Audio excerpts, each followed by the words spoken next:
What's the easiest choice you can make? Window instead of middle seat? Picking a vendor who sends a great gift basket? Outsourcing business tasks you hate? What about selling with Shopify? Whether you're selling a little or a lot, Shopify helps you do your thing, however you cha-ching. Shopify is the global commerce platform that helps you sell at every stage of your business. From the launch your online shop stage to the first real-life store stage, all the way to the did we just hit 1 million orders stage. Shopify's there to help you grow. Whether you're selling scented soap or offering outdoor outfits, Shopify helps you sell. Wherever and whatever you're selling, Shopify's got you covered. Sign up for a $1 per month trial period at shopify.com/try. Go to shopify.com/try now to grow your business, no matter what stage you're in. Shopify.com/try. At Grand Canyon University, we believe in equal opportunity, and the American dream starts with purpose. Whether your pursuit involves a bachelor's, master's, or doctoral degree, GCU's learning environments are designed for supportive networking and collaboration. With over 330 academic programs, GCU provides a path to help you fulfill your dreams. The pursuit to serve others is yours. Find your purpose at GCU. Private, Christian, affordable. Visit gcu.edu.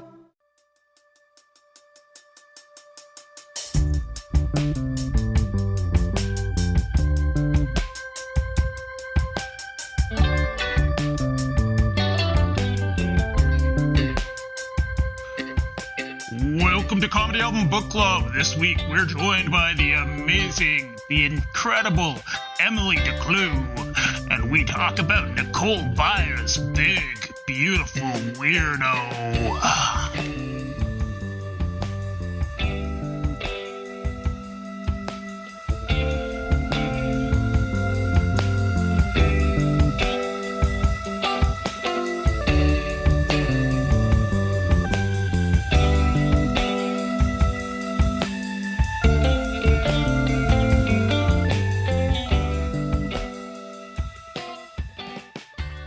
Hey everyone, thanks for joining us today. We are talking about Nicole Byer's Big Beutiful Weirdo, released on Netflix December 7th, 2021. Still in the thick of the pandemic, so it's quite the feat. Nicole Byer is an American comedian and actress. She's the host of Nailed It. Had his commentary series Girl Code, has a whole bunch of podcasts, and is really flippin' funny. I am joined by my friend, the incredible Emily Decloux. I met Emily at a Second City class for improv at level D, I believe. Maybe C. I think D. It's been a few years now. She is an incredibly talented comedian, producer, filmmaker, just musician. If there's a thing that you need done, you can go to Emily and she will make it happen. She is a member of the sketch troupe Big Chick Energy. They are incredibly talented. They are appearing at sketch festivals across the continent. I'm waiting for one day for them to be in Edinburgh at Fringe and kicking butt there, and then they're all getting their own series like the next Mighty Boosh. But yeah, check it out. We talk about Nicole Byer, and thank you for joining us on Comedy Album Book Club.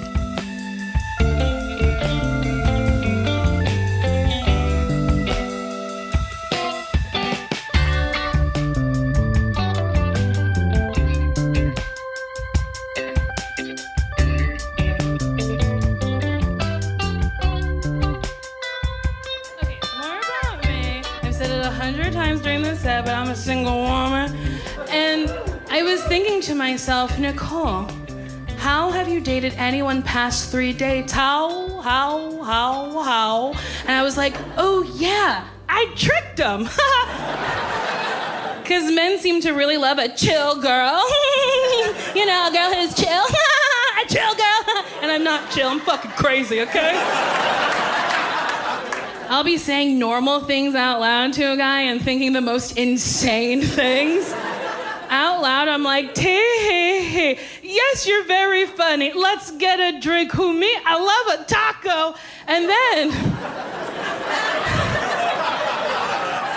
then I'm thinking insane things like, why does it take you more than 30 seconds to text me back?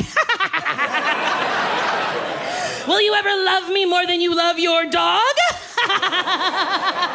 I know it's only been 3 months, but if you die, do I get to go to your funeral? And is that when I get to meet your mother?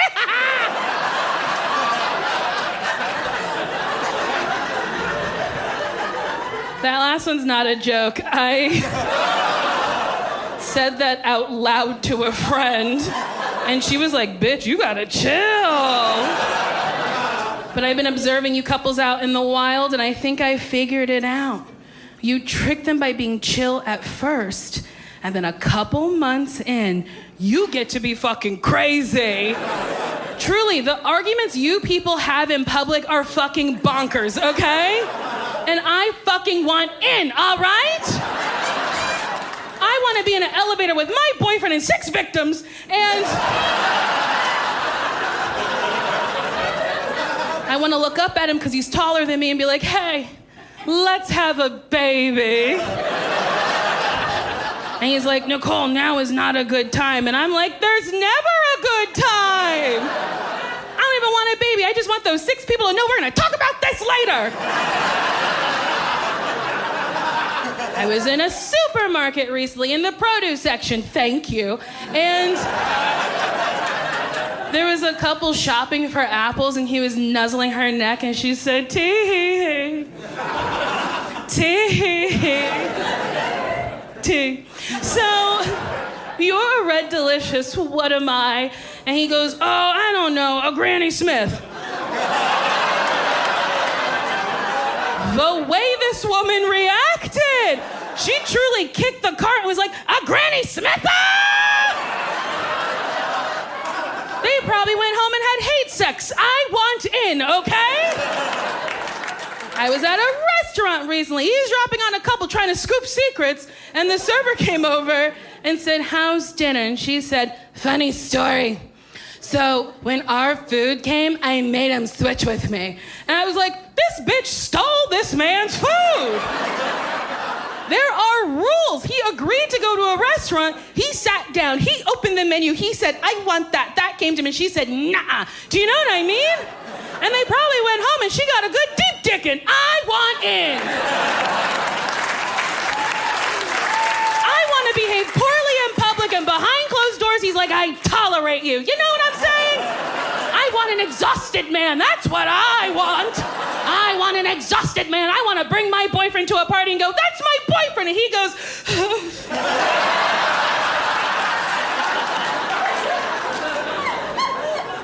I love her. Welcome, everyone. This week I am joined by the incredible Emily Decloux, comedian, filmmaker, member of Big Chick Energy. Welcome to Comedy Album Book Club. Thanks, Matt. It's so good to be here. Yeah, it's great to have you here.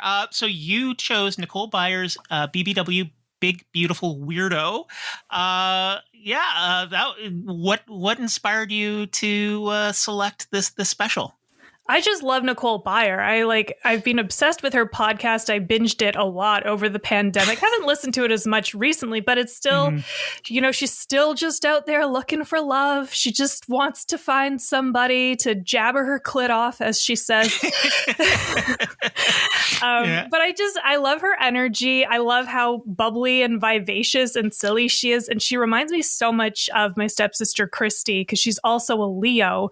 So they're so very similar. They both have ADHD, and they're so wild, and their style of sense of humor is the exact same. So every time I listen to her podcast or I'm watching her special or anything, or watching her on TV, I'm like, wow, it's like I'm watching Christy, and it's amazing and fun. And she sort of just feels like a sense of home and a sense of sisterhood, which I think is a really cool thing, because I don't know how I would feel about all of the other comedy people in the world, if I would feel the same way. But she's just got this special thing about her. I don't know what it is, but it's magic. Yeah, like a lot of the stuff that she goes to in her comedy, where I'm like, if there was a different energy, I don't think it would land as well. Yeah. Like and all of her stuff. Like she had this show that was being hosted, like broadcast through Facebook for a while when they were trying to like make themselves a video platform. That was hilarious. Yeah. I loved that. And her on Brooklyn Nine-Nine as Trudy Judy. Was that right? Doug Judy's sister. Yeah. And she is just everything she does. She brings this joy and silliness to it that makes it awesome. Yeah, and it's like it's a silliness that she treats so seriously. Yes, if that makes sense. She never like makes fun of the material that she's working with. She just brings like you say, like her own joy to it, which adds to the silliness, but in like such a sincere and happy way. Yeah. If I had to think of another comedian that sort of is a different version of the same thing, like not the same energy, but like brings themselves to every role in the same way as Ron Funches. Like when I watch him, it's a similar experience where I'm like, he just has this like spirit that he brings. And I find them both like, I can watch them in anything just because there's so much of themselves in what they do. And they just come across as wonderful people. Yeah. When, talking about lady glory holes. I really want to see that one in Germany. You're just on a bed and you're splayed out and you just wait. And I'm trying to think in my head, like understanding, like, how does this work mechanically? Like, all I could think was there must be like particle board dividers. And I don't know why my mind went to particle board dividers. Well, cheap. It's cheap. Yeah. There's a comedian I could never do this there because I was just like, I work pretty clean. My style of humor would probably not land. But B, also I would be so awkward. Like I worked as a DJ for a burlesque troupe for like several years, and I would just like look at the ground because these are all my friends, and I'm like, I don't want to be like a creep. And like they're doing a burlesque show, so like logically, this is cool. But anyways, I know a guy who and a woman who did sex club comedy. So there's like several sex clubs throughout the city that have comedy nights, and they got tours. And they discussed the various glory holes and the similar to what Nicole described. And it's just like, this just doesn't sound A, hygienic, or B, comfortable, Yeah. Who wants to have a giant hunk of particle board over top of your belly while you're being pleasured? And again, I'm going back to the particle board because that's how I picture it. Yeah. It's like just the cheapest building material. It might have like an elegant like curtain or I think it's just like plastered with semen. There's nothing elegant about it. The only curtain is the drippings from the last person. Which is is a good segue into one thing I find about her material is even when she goes dark, it's fun. Like there's some dark material. Like the when she's talking about the pandemic, when she's talking about just the glory holes, like a classic glory hole and a glory hole for women.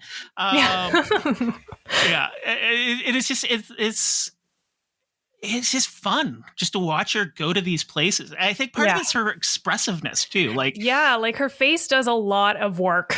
Yes, yeah. I'm sure it does in real life too.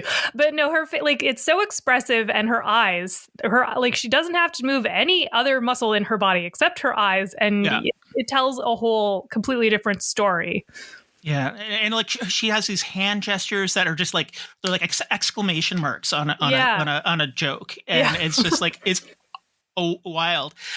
So you mentioned her podcast, which she talks about in the special. It's a 90-Day Fiancé podcast. There's a different podcast I'm thinking of, but she's got like 1,000 podcasts. Well, everybody has a podcast now. I have 4, so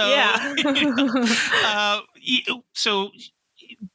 Heather watches 90 Day Fiancé, and I'm just like, I've just something about, I'm not shocked she has a podcast on this show, because it is watching just people make horrible mistakes. Oh, this is not going well. There's always somebody. It's just like, and generally it's not even, it's not the people coming to America who are the train wrecks. It's usually the people who, like, as often as not, if not more often, it's the Americans who are just like, you should not be in a relationship right now. But this also sort of speaks to the kinds of stuff, like, she looks at, the grossness of humanity in a lot of ways. That's like, she did the bit about, like, the $700 ambulance. Yeah. Right? Yeah, and the whole and peeing herself because Jenny didn't turn the machine on. Time to go. She's like, oh, the Teletubby's back. And when Jenny came in, she's like, let's call Jenny. Like this, like, such beautiful delivery. I know. Yeah, I can't imagine a $700 ambulance. Like, I remember when it went up to $50 in Ontario and people lost their minds. Well, and so that was just with insurance, because she did talk about on her podcast, Why Won't You Date Me, that it was like $1,600 or more. Like, it was, it was nearing $2,000, but with insurance, she only had to pay $700. Like, no wonder people, like, have no healthcare in the States. Exactly. Like, and people just don't go to the doctor because it costs way too much. Yeah. And wild. It's insane. Yeah. I have to say, like, I had to set aside there's some moments in the Harry Potter KKK comparison where I was just like, okay, she's maybe not a fan of the source material because she got this fact right, but the point still stands. Sort of like, don't get caught up in, like, the minutia of, okay, well, to be fair to J.K. Rowling's vision, but I mean, honestly, I loved that she went, because it is kind of like, there's some fucked up shit in that world. Oh, 100%. That people are just like, oh, well, it's from my childhood. It's okay. It's like, I'm a Star Wars nerd, and I go back and I look at, like, what they're doing to droids is not cool. No. So I would hope, in retrospect, that Harry Potter fans go back and go, wow, this is messed up. It is pretty messed up. But I mean, she does say, like, they're fighting against racism, but but then at the same time, because J.K. Rowling is such a TERF, you got to wonder, like, is that what J.K. Rowling was really intending, or did she, like, I don't know. Nobody knows anymore because she's such a TERF and she's such a butthole. Like, that's the only word I have for her. Yeah, it's just it's gotten to the point where, like, her and Graham Linehan are just like these two people whose work that I'm, like, love on so many levels, but are just such horrible human beings. I'm like, I don't care. Mm-hmm. I don't care. Like, her Graham Linehan and Morrissey. Yeah. Well, what can you do? I mean, people are great, and then all of a sudden they're not. A really good example for me is actually The Kids in the Hall. So I went to Sketchfest recently because Big Chick Energy was in it, and I went to see the Scott Thompson show, and I was actually really surprised at how much it felt like The Kids in the Hall had changed just from his material. Maybe not all of them, but I heard some stories about the rest of them afterwards, and I was like, no. But it's sort of like they were on the leading edge when their show was out in, I guess, the 90s. Yeah. Late 80s, early 90s. And the stuff that they put out never felt malicious, but then this solo show Scott Thompson did felt like he was upset at the world that people weren't paying attention to old white gay men anymore, that there were so many more identities available to have and to be recognized. And it really struck me in a weird way. So I kind of sat there like, okay, I'm trying to appreciate this for, the fact that I love Kids in the Hall and what it stood for way back when. But this just feels like it's totally missed the mark. It's totally gone off the rails, and it's now uncomfortable. And it sucks when you can't appreciate the people. Summer concerts, pool parties, chill nights under the stars. We're stocking up our closet so you're ready to look your best for all of it. At Plato's Closet in West Ashley and North Charleston, we're buying all things summer. So bring in your tees, tote bags, sandals, sunglasses, and more. We pay cash on the spot for gently loved name brand looks. Plato's Closet is the go-to destination for trend-forward teens and young adults who support local and shop sustainable. Visit Plato's Closet today. Plato's Closet, located in West Ashley on Sam Rittenberg Boulevard and North Charleston on Rivers Avenue. What's the easiest choice you can make? Window instead of middle seat? Picking a vendor who sends a great gift basket? Outsourcing business tasks you hate? What about selling with Shopify?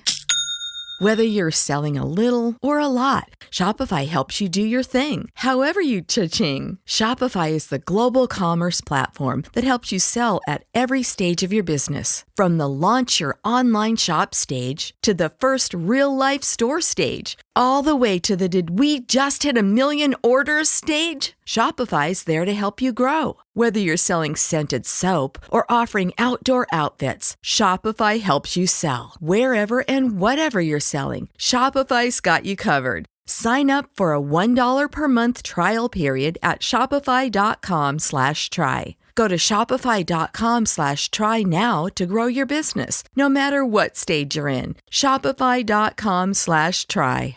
That you used to really enjoy. I hope that never happens with Nicole Byer. Yeah, no, I know. And that's not, and they're not alone in that. I mean, you look at Seinfeld, who like infamously won't do college shows anymore because he's like, well, college kids are too blah, blah, blah. I'm like, dude, you did what is effectively a gay joke. It's a different world. It's not the 90s. Yeah. These are not your audience. Like, yeah, just realize that. Go to a senior's home. Yeah. You know, like the people who find it, and it's like, you just haven't evolved your material. You haven't, and there are comedians who evolve. You know, you look at like Patton Oswalt. You know, like from his start, you know, in the 90s through to today.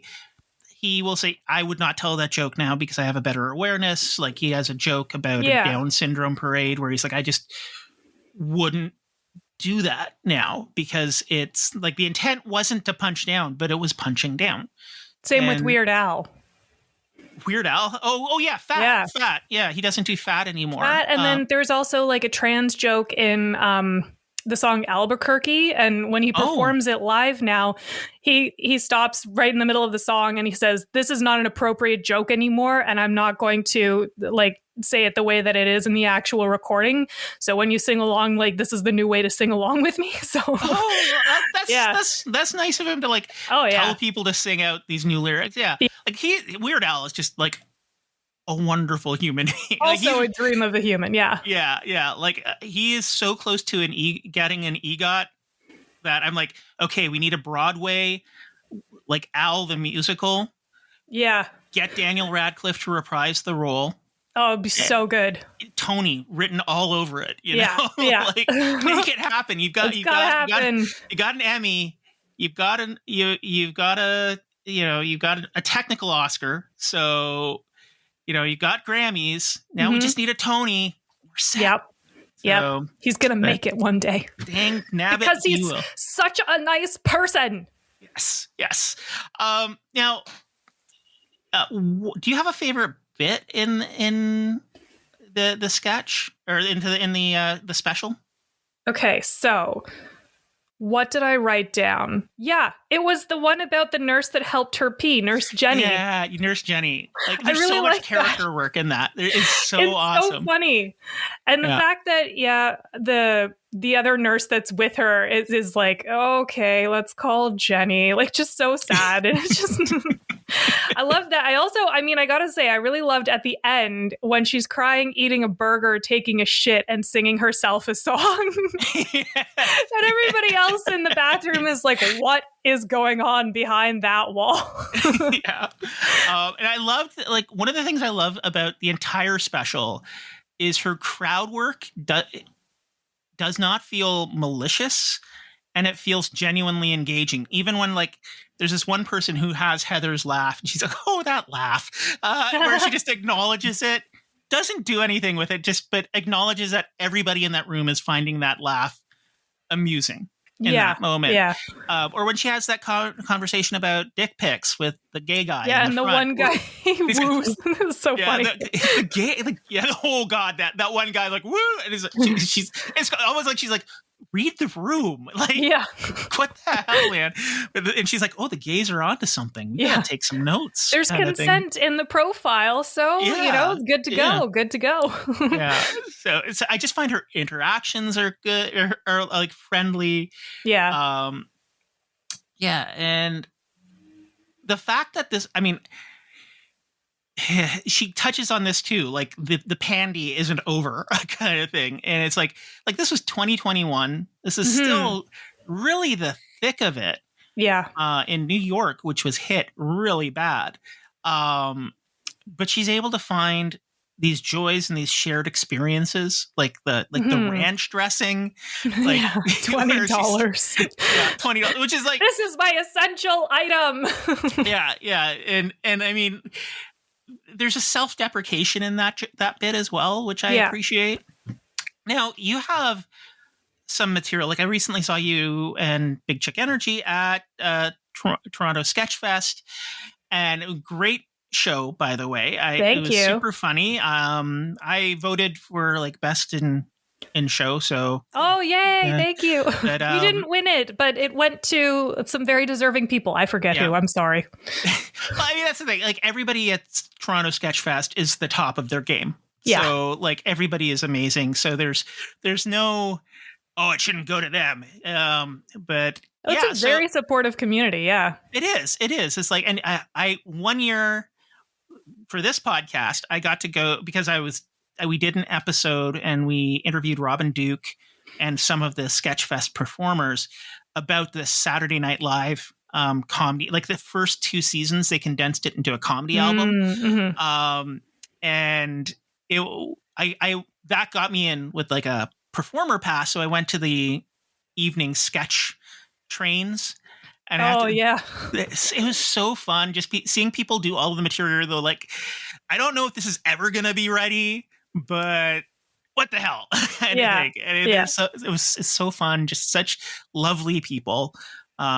Truly. From every aspect. But so you have this one joke or one sketch that kind of reminds me of a Nicole Byer kind of scenario. It was the one where you're the mechanic and it's a gynecologist's appointment, where it's just like, this is madness, but everybody's in that moment. It's like, it works because like there's this commitment to like, this is the reality of this scene. Oh, yeah. And you saw it on a night where we misplaced a prop. So that's why I was running back and forth across the stage. And it looked pretty out of place. And the madness was ensuing from that missing of that prop. But yeah, that was a fun night. I mean, we really love that sketch. So Sam Sexton wrote that sketch. It's the whole premise being like going to your OBGYN can sometimes feel as transactional as going to a mechanic, and they like upgrade and all these different things that you're like, I don't want all this stuff. So we thought, okay, let's literally put that all together and have mechanics doing some body work on Sam.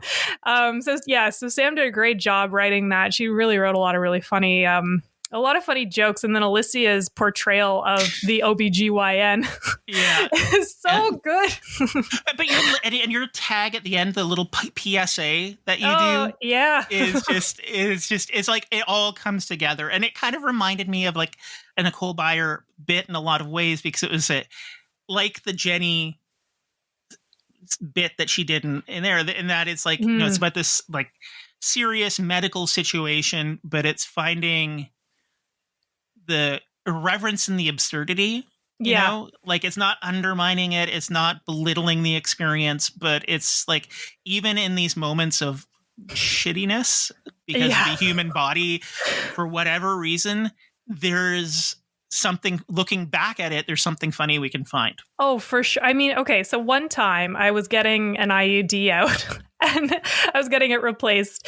And my legs are up in the stirrup, and the doctor pulls it out, and it hurt like fucking hell. And then she leans over to the side of my leg, and she waves the old IUD, the bloody old IUD at me. She's like, "It's out, here it is." And I'm like, "What the fuck?" It made me laugh so hard. Like, such a dumb thing. I was like, why would you do that? Like, oh my God. Yeah. Like, there's a lot to laugh at. Yeah. I just find medicine in general is one of those things where it's just like, you can either laugh or you can cry. Oh yeah. There's no in between. There's Truly. no like just going through the middle of it. It's just like, what can you do? It's like, like I had a seizure once. And this was around Christmas, the middle of winter, when Toronto still got snow. So I was just like wandering the streets in my underpants and a bathrobe. Oh no! And I was just like, no memory. Like, and it's like, and I mean, I'm fine. Nothing bad happened. My sister came and helped me get back in the apartment. I got clothes on. But it's just like, I just wandered out into the street, and it's just like, oh no. But I mean, it's the same way. I look back at it and I'm like, this is just ridiculous. What can you do? How did I get here? What bodily functions led to this moment? Exactly. Yeah, it's wild. So I love the Jenny bit. I love that this nurse, and they like. The premise too, like the underlying, like what are the weird kinks that people have, like that her kink led to her taking up nursing so she could steal the underpants of people who've just peed themselves. Yeah, such an unnecessary route. Yeah, just like you could have probably got that in other ways. So the internet is full of it. I guess. It's a dark world. It truly is. My goodness. Sorry. And the Beyonce impersonation was hilarious. Or she's just like, you don't believe me? Just go back and listen to her. That is a perfect impression. I didn't even need to go and listen to her. I was like, that sounds like exactly what Beyonce would sound like. Yes. Yeah. But now, when you're writing sketches, when you're doing sketches, where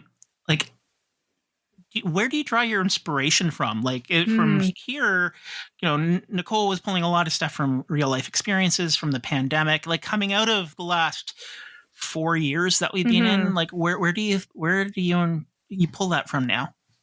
Okay, well, a lot of it, it can really depend. Some of it comes from real life, and then some of it comes from panic writing right before we have a meeting where I'm supposed to be pitching material.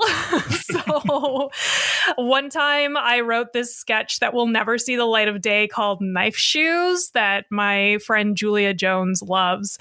But that was one of those sketches where I was like, shit, I really have to write something immediately. And it's just, it actually was supposed to be like women's struggles with footwear, but it ended up just being something about, I don't know, a weird salesman throwing shoes at a director's head for 5 minutes. And it just like such an unnecessary, like really poorly written sketch that truly will never see the light of day. But then I've got other sketches, like we've got one called Gonna Be Nude that I came up with actually before the pandemic. And it was born out of this frustration that, like, at the time I was about a size 14 to 12 to 16, and like no store could agree on what my body size was. So it didn't matter what store I went into. Like if it was a plus size store, a regular size store, there was literally nothing that my body was gonna be able to wear. So I wrote the song Gonna Be Nude out of frustration that like there's no clothes for me, so fuck it, screw all of you, you get to just look at my naked body. And then we kind of evolved it so each of the characters gets to say their piece about, like Joanne says, everything is too long for me because she's a shorter person than I am. Shorter than average, I guess. And then Alicia's bit was about how everything was too short for her because she's super tall. Yeah. So we just, we find ways to bring in our own personal POVs to all of our sketches, but I think like our best stuff definitely comes from real life experience, real life frustration. I'm trying to think of some other sketches that I've written recently. Like I wrote one called Sleepy Creepy for our most recent Sketch Fest, and that one was based out of when I was a kid. All we would do is like try to have seances and like summon ghosts and all of that sort of stuff. So we were like, well, what if it actually happened? Because it never happened when we were kids. So like, well, what would happen if it was true? And so Alicia played the demon, and it was hilarious and terrifying at the same time. Her physical comedy chops are astounding. And then just Julia walked in like, oh, blah, blah, blah, blah, and dismisses the demon. Yeah. It's like, teenage years. Yep, exactly. Like who doesn't go through a witchy phase or, continue their witchy phase into adulthood and then beyond adulthood because you're a ghost now. Yeah, Now you've got the Newfoundland Comedy Festival coming up. Yes. That is awesome. Like, yeah. Are you going to be doing a similar show? Are you going to be mounting new material there? We're going to be doing a relatively similar show. We're switching a few things up because we have 40 minutes instead of 30 minutes. And we also will be having some challenges getting props out there. So we had to swap a few things out. So it's Newfoundland Sketch Fest. It's their very first Sketch Fest ever. It's very exciting. So we're bringing back some old stuff. We're bringing back Gonna Be Nude. We're bringing back a few things from our Halloween show. And then are you going to do the sketch with the Vikings? No, because we already had too many period jokes. So we were like, that's fair. That's fair. Yeah. But I mean, that one was a high contender from most of us till Julia pointed out we've got too many period jokes. So don't want to bash people over the head with our blood, Oh, jeez. So what do you have any other projects that you'd like to share with people that are coming up? Well, so, I mean, by the time this episode airs, if you're in the GTHA, we're going to be going to Hamilton for Hamilton Fringe, and our shows are at the end of July. So I can share those dates with you after if you want to put them in the show notes. Yeah, terrific. Yeah, and I don't know if tickets are available yet, but they will definitely be up on our website, bigchickenergysketch.com. I recently put out a short film that you were in, Matt. Yeah. You get to see me like my look of horror. It's a very good look of horror. It made me laugh when I saw the take. I was like, oh, that's great. Good job, Matt. So that was for a film challenge, the Canadian Film Festival plus Firecracker Department Film Igniter Challenge. It's a mouthful. Anyway, I guess they had 40 different films all based around the same prompt, which is the first line is, God, what was the first line? Oh, yeah. I texted Suzanne as soon as I heard. And then the last line is, I guess I didn't know him as well as I thought. And then at some point, there has to be maple syrup. So 40 different films all have that. Mine is available on YouTube. You can watch that under Emily Decloux. Did you introduce me as Emily Milling? That's another thing I can promote. I got married. Yeah. Yeah, I am a wedded wife now. So my new name everywhere is Emily Decloux. And my website, Decloux. It's a fun name. I like it. What else do I have going on, Matt? I have no idea. I don't know. You always seem to have something. By the time this goes up, there might be something else, so you can let me know and I'll put it in the show notes. Yeah, there probably will. Yeah, most of what we're working on right now is Fringe, and then I really want to do another Halloween show this year with the chicks. I think that would be a lot of fun. It's so fun when you do them. It's great. Yeah. And I can come dressed as Bob Belcher again. Hell yeah. It's such an easy costume. I just grow a mustache and put an apron on. I mean, exactly. Everything. It's like nature has done the rest for me. So nature has done the rest. That's fantastic. Yeah, awesome. Well, thank you, Emily. I look forward to seeing your sketches and Big Chick Energy. And everybody go and check out her sketch on YouTube. It's a hilarious short film. Thanks for joining me today. Thanks so much, Matt. Thanks for having me.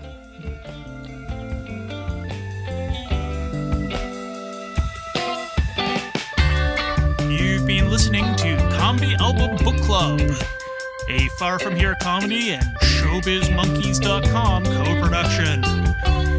Music today was performed and produced by Glenn Bouchon, Tim Matthews, Edith Falkenberg, and Jim Spruill, also known as the Something Something Quartet.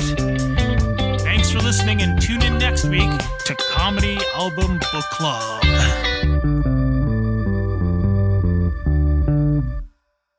Summer concerts, pool parties, chill nights under the stars. We're stocking up our closet so you're ready to look your best for all of it. At Plato's Closet in West Ashley and North Charleston, we're buying all things summer. So bring in your tees, tote bags, sandals, sunglasses, and more. We pay cash on the spot for gently loved name brand looks. Plato's Closet is the go-to destination for trend-forward teens and young adults who support local and shop sustainable. Visit Plato's Closet today. Plato's Closet, located in West Ashley on Sam Rittenberg Boulevard and North Charleston on Rivers Avenue.